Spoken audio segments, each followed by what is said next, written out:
नमस्कार दोस्तों, मैं सुजीत कुमार आप लोगों के सामने एक शानदार जानदार ट्रिक लेके आए हैं। हम लोग को एग्ज़ाम में, कंपटीशन के एग्ज़ाम में या इंटर के एग्ज़ाम में, मैट्रिक के एग्ज़ाम में बार बार प्रश्न पूछा जाता है और हम लोग बार बार कंफ्यूज कर जाते हैं कि किस फसल का तना खाते हैं, किस फसल का जड़ खाते हैं और कौन सा नकदी फसल है। आज हम लोग 3 महत्वपूर्ण टॉपिक पे चर्चा करेंगे और आज के बाद आप लोग के बीच कोई कंफ्यूजन नहीं रहेगा कि तना वाली फसल कौन सी है और जड़ वाली फसल कौन सी है। तो तना वाली फसल एक ट्रिक के माध्यम से हम लोग जानेंगे। इसका ट्रिक बहुत ही पॉपुलर फेमस है, हद कर दी आपने।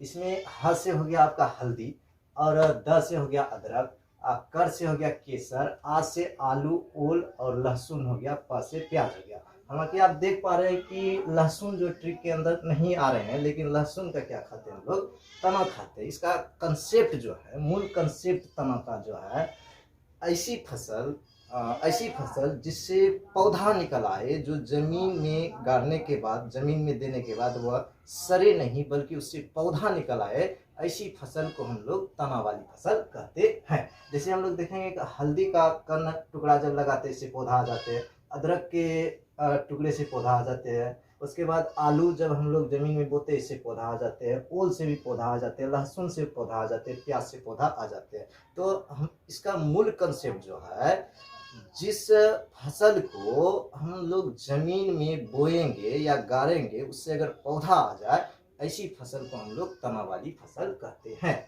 अगला टॉपिक हम लोग देखेंगे, जड़ खाने वाली फसल या जड़ वाली फसल किसे कहते हैं। तो ऐसे भी हम लोग जान सकते हैं, अगर हम लोग को तना वाली फसल सभी अच्छी तरह से याद है, क्लियर कंसेप्ट है, तो जड़ वाली फसल को हम लोग बोल सकते हैं। अगर तना वाली फसल नहीं है तो वह कौन सी फसल है, जड़ वाली फसल है।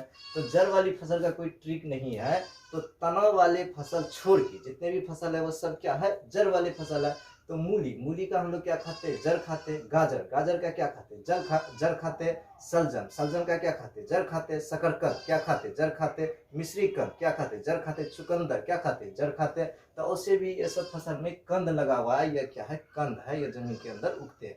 जैसे हम लोग देखे थे कि तना खाने वाले फसल में अगर हम लोग फसल को जमीन के अंदर बोते हैं, उससे पौधा निकल जाते हैं। जस्ट उसका विपरीत जो होते हैं, जड़ वाले फसल में अगर हम लोग फसल को जमीन के अंदर देते हैं, बोते हैं, तो उससे पौधा नहीं आते बल्कि वह सड़ जाते हैं। अगर हम लोग मूली को जमीन के अंदर गाड़ देंगे तो सड़ जाएंगे, गाजर को जमीन के अंदर गाड़ देंगे तो सड़ जाएंगे, सलजम सड़ जाएंगे, शकरकंद सड़ जाएंगे, शकरकंद से तो पौधा आ सकता है, मिश्री कंद सड़ जाएंगे, चुकंदर।